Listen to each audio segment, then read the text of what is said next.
You ever get those goosebumps? You ever get that feeling, oh, wow, we connected.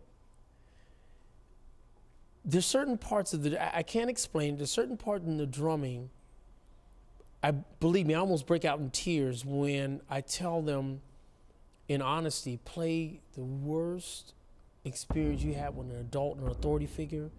When you see a kid just, boom, I mean, you know, the pain begins. At first it's a joke, it's funny.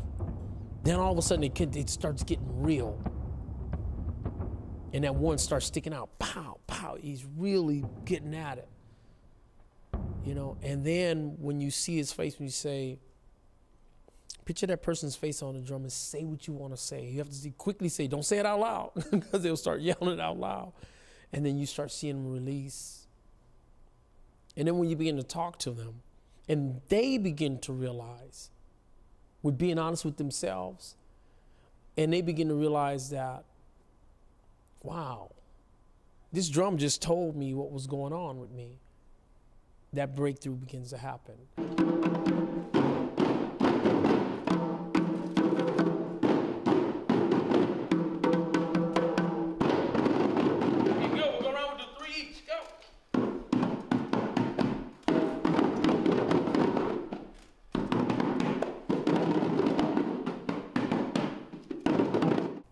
Sometimes you can see if wow, I realize I'm playing loud. I don't have respect. Then you ask him, what is respect? And it begins to move forward from there.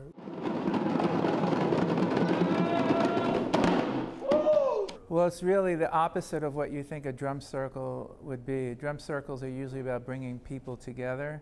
And a lot of the work that we do is to allow each individual to find his or her authentic voice, their individual voice.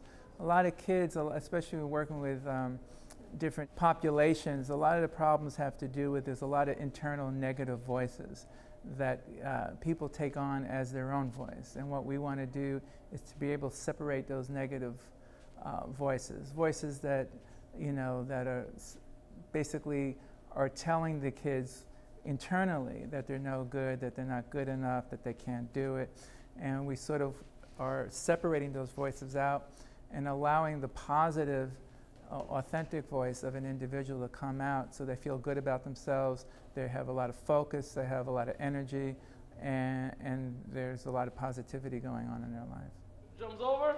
Wow, man, you got it amazing. Man, that was a nice beat. I got a really, really, really, really good topic. If you don't know what the word means, keep your ears open, okay? Because we're going to learn a new word today. If you know what the word means, tell me what it means. And the word of the day is respect. What's respect? Respect others like when they talk and don't interrupt. Yes, sir. What's respect? It's like when you're not bothering somebody when they're busy. Yeah, I was here with gangs. It was crazy. And I mean, it was just, it was pretty ridiculous coming up. But I found my place in music, you know, playing a lot of drums, a lot of different rhythms, working with a lot of different artists. So respect is being kind to others, and respecting yourself is what? Being kind to yourself, right? Okay, so here's what we're gonna do. All of us we're gonna create a respect beat. And in creating that respect beat, I want you to respect the person that's creating the beat, and how we respect him is we listen to him, okay? And how the person that's creating the respect beat respects us, he accepts what we play. So we don't say, oh, I don't like that.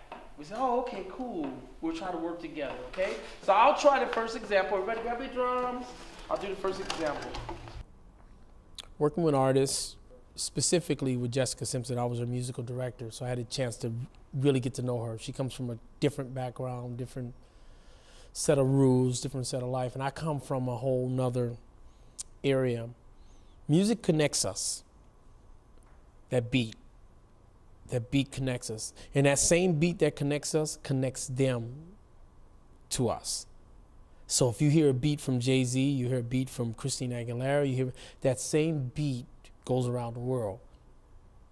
And when you pick up them drums, here come that beat again.